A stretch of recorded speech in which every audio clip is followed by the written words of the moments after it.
ആ പാർട്ടിക്ക് വർഷങ്ങളുടെ പാരമ്പര്യമുണ്ട്, പ്രവർത്തന പരിചയമുണ്ട്, ഒക്കെയുണ്ട്. ഞങ്ങൾക്ക് ഞങ്ങളുടേതായ നയങ്ങളുമുണ്ട്. ആ നയങ്ങൾ അനുസരിച്ചിട്ട് ഞങ്ങൾ ചെയ്യൂ. ആര് ഏതാള് അപ്പുറത്ത് ഇരുന്ന് പറഞ്ഞാലും അത്രേ ചെയ്യുള്ളൂ.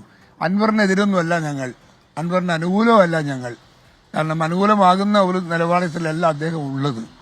അതുകൊണ്ട് അദ്ദേഹത്തിനോട് നമുക്ക് വെറുപ്പുമില്ല, അദ്ദേഹത്തോട് നമുക്ക് മതിപ്പുമില്ല.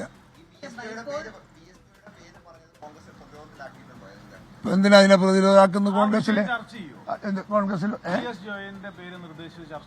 അത് അങ്ങനെ ഒരു ആവശ്യം വന്നാലല്ലേ അത് അപ്പോഴാലോചിക്കാം.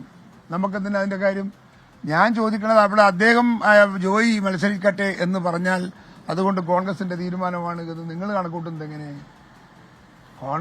കോൺഗ്രസിന്റേതായ അഭിപ്രായമില്ലേ? ആ അഭിപ്രായം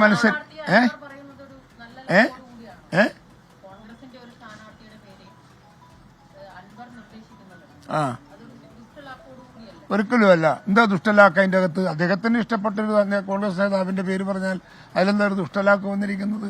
അദ്ദേഹം മത്സരിക്കുന്നു, കോൺഗ്രസിന് പിന്തുണ കൊടുക്കുന്നു എങ്കിൽ കോൺഗ്രസിനകത്ത് സ്ഥാനാർത്ഥി ഇന്നയാളാവണം എന്ന് അൻവർ പറയുന്നതിൽ എന്താ തെറ്റത്? അദ്ദേഹത്തിന്റെ അഭിപ്രായം. ഞങ്ങളത് വേണോ വേണ്ടേ ഞങ്ങളല്ലേ തീരുമാനിക്കേണ്ടത്. അഭിപ്രായം പരിഗണിക്കുമോ? ഇല്ല, പരിഗണിക്കേണ്ട ഞങ്ങളല്ലേ, അത് ഞങ്ങൾ ആലോചിച്ചിട്ട് തീരുമാനിക്കും.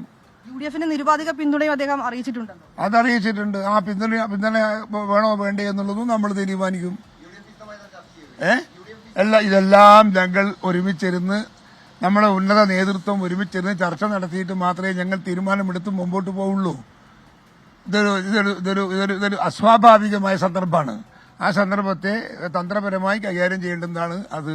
അതുകൊണ്ട് തന്നെ അതനുസരിച്ച് ഞങ്ങൾ മുമ്പോട്ട് പോകും. പ്രതിപക്ഷ നേതാവിനോട് മാപ്പ് പറഞ്ഞു എന്നുള്ളതുകൊണ്ട് മുൻപ് പ്രതിപക്ഷ നേതാവിനോട് ഉന്നയിച്ച ആരോപണങ്ങളിൽ മാപ്പ് പറഞ്ഞു എന്നുള്ളതുകൊണ്ട് എല്ലാം അവസാനിച്ചിട്ടില്ല എന്നാണ് അപ്പം നിങ്ങൾ പറയുന്നത്.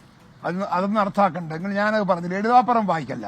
ഞാനതൊന്നും പറഞ്ഞിട്ടില്ലല്ലോ, ഒന്നും പറഞ്ഞിട്ടില്ല. അത് നിങ്ങൾ ഉണ്ടാക്കല്ല. നിങ്ങൾ കുറെ ഇങ്ങനെ ഉണ്ടാക്കിയിട്ട് കെട്ടി വെക്കുന്നുണ്ട്. പക്ഷെ ദയവായി അത് വേണ്ട.